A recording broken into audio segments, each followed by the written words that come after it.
morning, as we gather to celebrate the fifth Sunday of Easter, with the famous story of Jesus being confronted by the crowd who wanted to stone the woman caught in adultery or caught in prostitution, to stone her to death because of her sin. And there's so many wonderful lessons to learn from this particular gospel. Perhaps the most important one is right at the very end. Let's start with that Jesus says, "Does no one condemn you? And neither do I." And that's the most important lesson, I think, to learn, is that we're not condemned because we're sinners. In fact, we're saved because we're sinners by the life, death, and resurrection of Jesus. But before we get there, we're asked to think about how we treat one another. And right in this very scene, I think there are a couple of sinful situations that Jesus handles with such remarkable wisdom and insight. One, that simply to recognize that the woman is been caught. And what's interesting is to notice is that the man isn't dragged into the public circle, only the woman.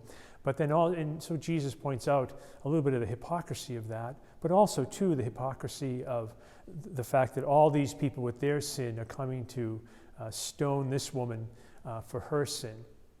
And so that particular question, or that particular challenge, that he who is without sin throw the first stone, helps us to understand where we are also as judgers and people who are face the challenge sometimes of not living in imitation of Christ. This morning's gospel reminds us that Jesus is with us in all things, sometimes as our defender, sometimes as our challenger, as a person who helps us, as someone who helps us to live the holiest life, the best life that we can. So many things have been written about what Jesus was doing when he bent down to write. Was he taking time to think, or was he writing the sins of all the people who were there, or was he writing the sins of the woman? Ultimately, we don't know. But we can conjecture, and my conjecture would be that he was writing down the story of the woman's life and helping her to recognize that, yes, she was a sinner, a broken woman, but also a woman who had done good things in her life, was a good person, and was a person who was loved by God. And that's really the ultimate message for us to remember. At the end of the gospel, again, Jesus simply forgives her and urges her to go her way without committing that sin anymore. That's the message for us too.